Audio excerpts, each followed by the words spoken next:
সন্দেশখালীর বেতাজ বাদশাহ শেখ শাহজাহান 352 দিন ধরে জেলবন্দি। আর এবার জেল মুক্তি চেয়ে হাইকোর্টে পৌঁছলেন শেখ শাহজাহান। সিবিআই এর মামলায় জামিনের আবেদন। নিম্ন আদালতে শাহজাহানের জামিনের আর্জি খারিজ করা হয়েছে। 352 দিন জেলবন্দি শেখ শাহজাহান। জেল মুক্তি চেয়ে হাইকোর্টে শাহজাহান, নিম্ন আদালতে শাহজাহানের জামিনের আর্জি খারিজ করা হয়েছে। প্রতিনিধি অর্ণব এই মুহূর্তে আমাদের সঙ্গে রয়েছেন। অর্ণব, দেখো, গত বছর 29শে ফেব্রুয়ারি প্রথমে রাজ্য পুলিশের হাতে গ্রেপ্তার হয় শেখ শাহজাহান, সন্দেশখালী সেই শেখ শাহজাহান। তারপর হাইকোর্টের নির্দেশে তাকে এই হেফাজতে পায় সিবিআই।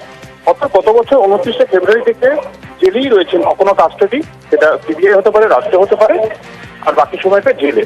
এই জেলবন্দি অবস্থায় জামিন চেয়ে তিনি জেল মুক্তি চাইছেন, কারণ তার একাধিক মামলার যে অগ্রগতি হয়েছে সেই অগ্রগতিতে তার পক্ষে যথেষ্ট উপযুক্ত প্রমাণ নাই, এমনটাই শেখ শাহজাহানের যুক্তি।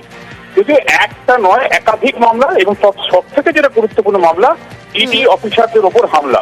এবং গত বছর 5 জানুয়ারি অর্থাৎ 2024 সালের 5 জানুয়ারি যে ঘটনা, সেই ঘটনার মূল মামলা, এই সমস্ত বিষয়টা নিয়ে জামিন চেয়ে কলকাতা হাইকোর্টে দ্বারস্থ হয়েছেন শেখ শাহজাহান। এবং সেই মামলা শেখ শাহজাহানের তরফে তার আইনজীবীরা দৃষ্টি আকর্ষণ করে বিচারপতি অপূর্ব সিনহা, বিচারপতি অরিজিৎ বন্দ্যোপাধ্যায় এবং অপূর্ব সিনহার বেঞ্চে, এবং মামলার অনুমতি পেয়েছেন এবং আগামী সপ্তাহে তার শুনানির সম্ভাবনা রয়েছে।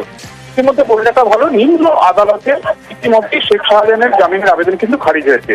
এক্ষেত্রে একাধিক যে ইউটার্ন এসছে বিভিন্ন মামলার তদন্তে, সেই ইউটার্নের প্রেক্ষিতে তদন্তে অগ্রগতি সেই অর্থে নেই সিবিআই তদন্তে, তাই তিনি এই জামিনকে আবেদন করেছেন। এবং চলতি সপ্তাহে এই মামলা শুনানির জন্য এলে এবং সেখানে বোঝা যাবে আদৌ জামিনের মাধ্যমে তার জেল মুক্তি হচ্ছে কি হচ্ছে না। একেবারেই